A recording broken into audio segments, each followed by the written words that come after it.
Hi and welcome to my channel. This is Virginia, and today we're going to talk about the full moon in Taurus on 11/5. Sorry I'm a little bit delayed with the video, but my hubby was in the hospital and I'm surprised that I can even make it between boating, clients, life and whatnot. Anyway, let's get started. This full moon is gonna be at 8:18 a.m. Eastern Time, and full moons are culmination phases, usually of things that started 6 months ago with the new moon in Taurus. And Taurus is a fixed earth sign, so there is a lot of resistance to change with that fixed energy, but at least with the earth energy, we're very grounded about it. Now, the moon is exalted in Taurus, and the moon is about emotions, instinct, the body. So there is a positive aspect to this moon. And the moon is opposed to the sun. That's what a full moon is. And the sun is vitality and shine, but is in Scorpio, the sign of darkness. So illuminates that the skeletons in the closets, basically. So there's stuff coming up to light. And that's probably what's gonna usher a release or a culmination in some matter. Now, in general, this falls in the financial axis. So we're talking about in the markets, this might be a local top, but we're going to talk about more of that later. Now, the characteristic of Taurus is that it's very stable, very grounded, very solid, is productive, is realistic. So those are things to look for. Those are themes to look for. The shadow side is that it could be lazy, slow, stubborn, indulgent, and of course, resistance. And the archetype is the farm, the bull, that like the home, the food, that which we produce. And it rules the second house of money, values, finance, possessions, and again, production and food. Now, this is from the geocentric perspective, from the perspective of the Earth. When we are from the helio perspective, that is the perspective of the Sun, the Earth is always with the Moon, so the Earth is in Taurus too. So we have a lot of Taurus themes. And this is ruled by Venus, and Venus is the planet of harmony, beauty, pleasure, also the planet of cash. And Venus is in Libra, where she rules, so Venus is very happy about it, but it's at almost the last degree, the anaretic 29 critical degree, which it's like at the maximum peak of its expression before it goes into Scorpio and joins the Sun, where she will be in detriment. Now, the full moon is in the second decan, or the second third of Taurus, and this is again another fixed signature and is ruled by Mercury. So there's communication about this. We're going to be talking about this. The symbol of Venus, that is the ruler of the full moon, is the circle of wholeness above the cross of as above, so below. So in the next slide, we see the whole astrological chart. Venus in rulership, and it will ingress Scorpio on the 7th, where she will be in detriment, because Venus is all about pleasure and in Scorpio is about desire, and the desire is usually unfulfilled, because once you fulfill the desire, you kill the desire. And Scorpio is the planet of death, rebirth, and transformation, as well as the sign of trust and intimacy. So this is like too intense for Venus. But up until then is in Libra, where we're squeezing the goods. Now, this week we have 3 planets changing signs and 2 planets changing direction. So this is very erratic, and there are a lot of mixed signals, especially for the markets. But the good news is that we have a mystic rectangle. And the mystic rectangle is between the full moon and the nodes of fate. So what a mystic rectangle is 2 oppositions, which what the full moon is, an opposition of the sun and the moon, and the nodes are always opposing each other, the north and the south, but they are aspecting in a way that it makes 2 good flowing trines and sextiles among each other. And because this is in water and earth signs, this is muddy in the good sense of the world. It's sensual, it's pleasurable, it flows, it's slippery. Now, Jupiter, the great benefic exalted in Cancer, is in a T-square with Venus and with Chiron.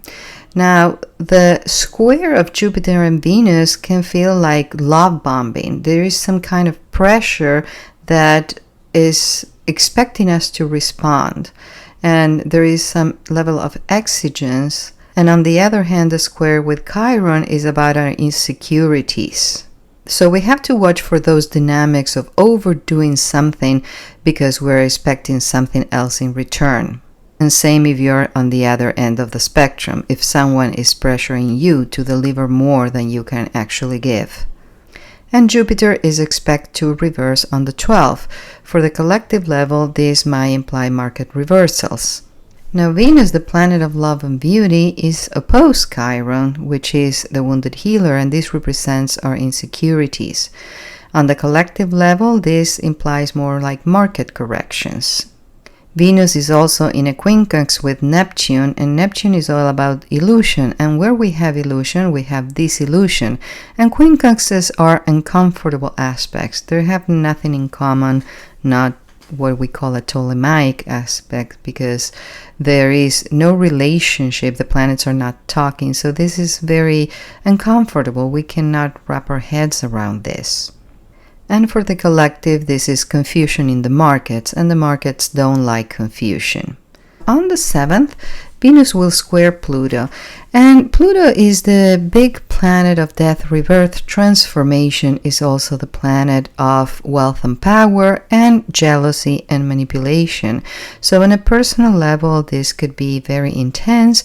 There could be jealousy or manipulations from a lover. On a collective level, this has more to do with the markets, as Venus represents cash and Pluto wealth and power, and this can be the big boys pulling the strings behind the scenes to manipulate markets and squeeze both ends of the spectrum. And Mercury will retrograde on the 9th, and Mercury is also the merchant planet, so it also represents markets, and it presents narrative pivots, it represents information, news, and things that we will need to go over 3 times. Now, Mercury is conjunct Mars, so be careful at the time of communicating because these are harsh communications. Thank God this is no longer in Scorpio, this is in Sagittarius now, and Mars moved into Sag on the 4th on election day. So this is an aspect of truth-seeking. Now, the problem is that they're both opposed Uranus, and Uranus is the planet of shocked, unexpected, but Uranus is also very liberating. So this is unexpected shifts, and on the markets is a lot of volatility. This is when I recommend to check the fear greed index and bet against it. And Uranus retrogrades back into Taurus on the 8th, causing disruptions in our stability and possible pullbacks and disruptions in the markets and on yield. Now, Jupiter trining Saturn and Neptune brings some balance, but let's not forget that Saturn and Neptune are still backwards and Jupiter is about to go backwards too. So again, these are things coming back from the past to the surface for us to deal with them, and in the markets there's possible reversals. And we no longer have that grand sextile, I put trine in the slide, but it's sextile, of the outer planets. And Pluto is still in trine with Uranus, but Neptune is no longer there with Saturn for the time being, and it will go back into forming again in 2026. Now, historically, when Saturn is at the apex of a grand sextile, this has brought bellicose events. And when Neptune is in the apex of a grand sextile, this had brought peace. Now, when you have both of them together, it's a little bit confusing. Now, I think that this has to do with the 3i Atlas event. And I have talked extensively about this before, so I don't want to repeat myself. You can go back to the previous videos where I make a case for us being monitored because we are being a danger to ourselves and others. And that being said, what would usher in the state of the world as it is peace? And back in the days, Reagan had said that the only thing that would unite humanity is an alien invasion. So I do not think that aliens want to invade. I do think we're being monitored. But also this brings me back to Project Bluebeam, which is the theory of a man-made alien event just to control the narrative. And if you say why, in the best of the cases, it would be to unite us before we blow ourselves up when they have divide and conquer for so long that it takes a life of its own and it escapes their domain, and at some point they need to rein it in. And in the worst case scenario, that would be just to push for more surveillance, never let a good crisis go to waste. The same old, nothing new there. But again, I expect there to be a lot more news regarding aliens from now on. And now let's see how this will play out for the US.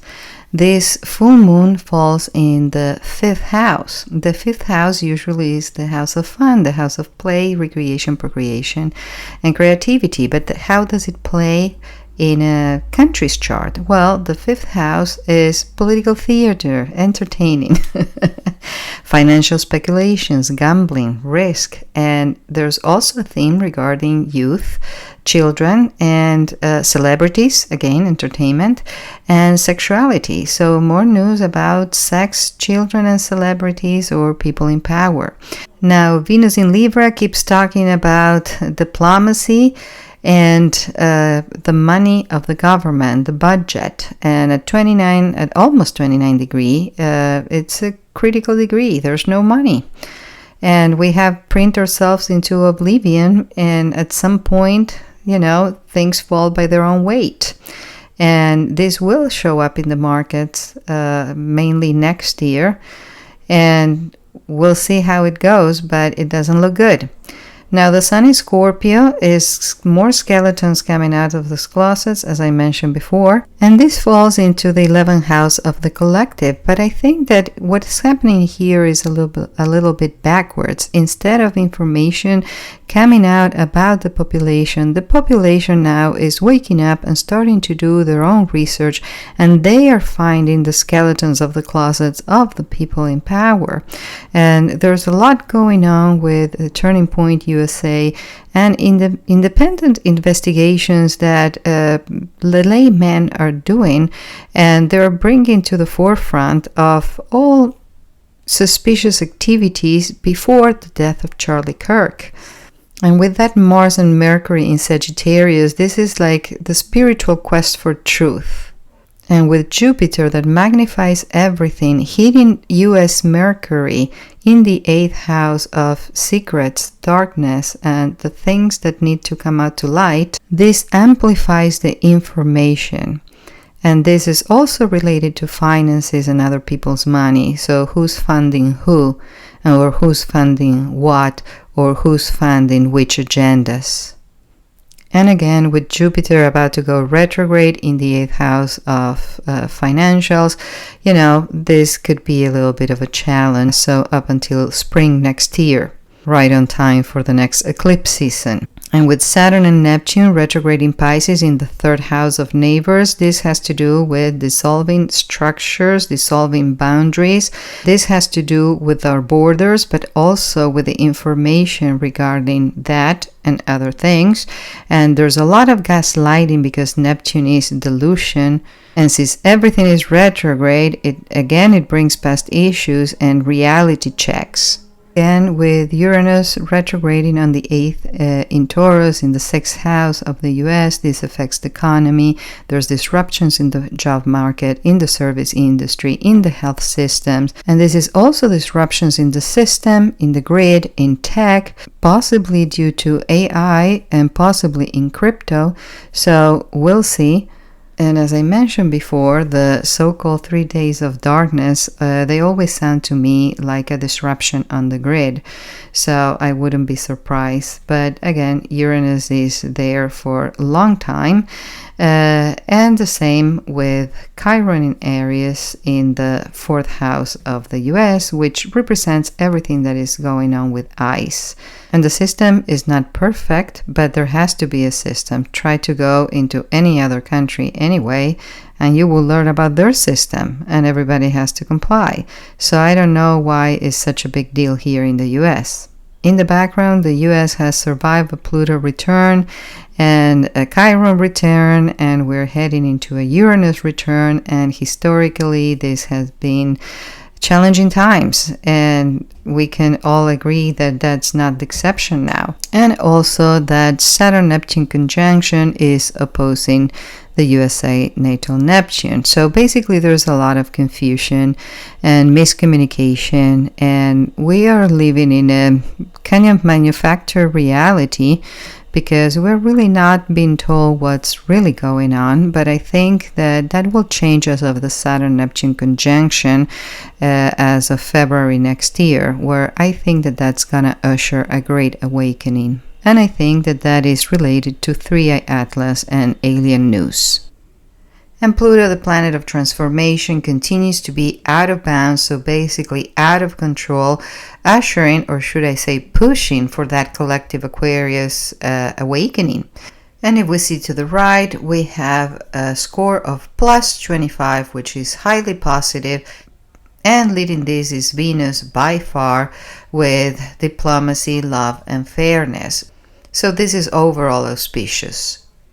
And if we round up to 14 Taurus for the Sabian symbol, it states, on the beach, children play while shellfish grope at the edge of the water.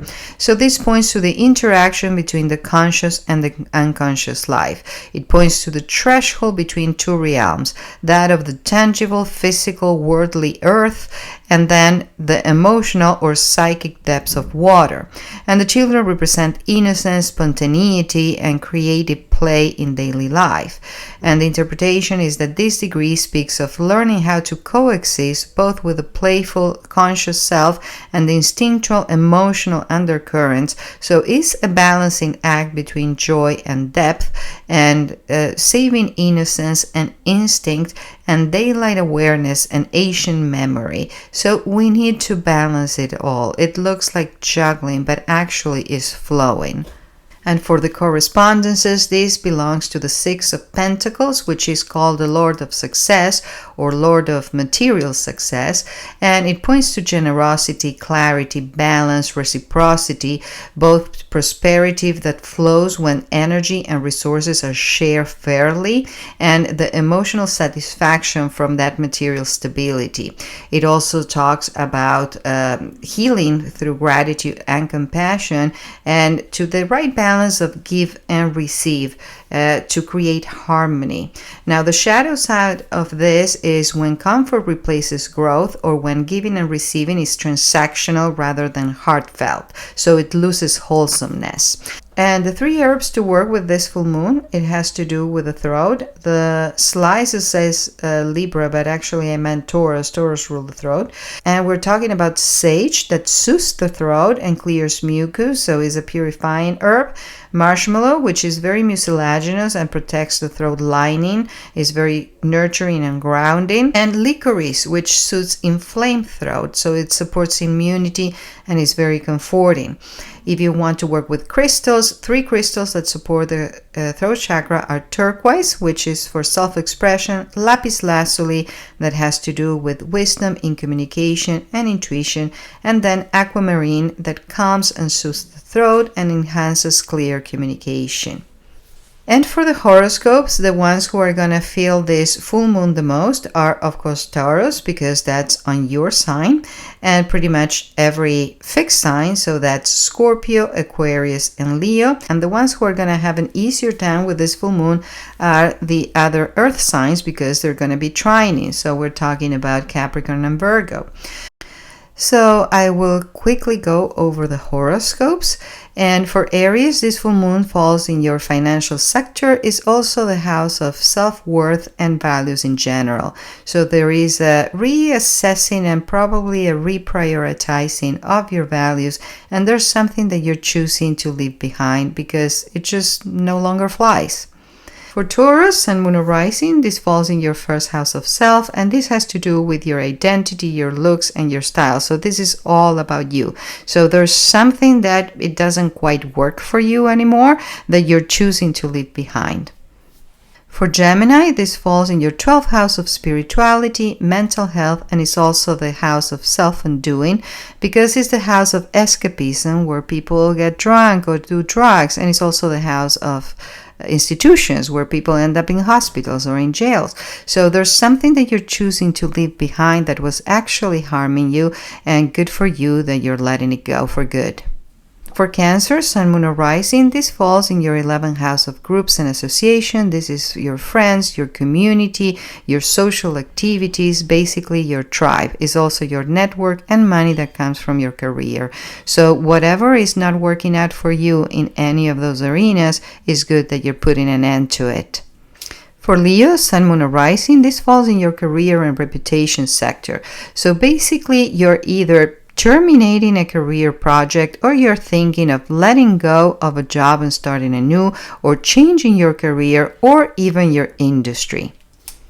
For Virgo, Sun, Moon, or Rising, this falls in your house of expansion, and this goes anywhere from higher education like starting a new program to teaching, or foreign affairs like learning a new language or traveling abroad, or basically your belief systems, and this is mostly a belief about yourself.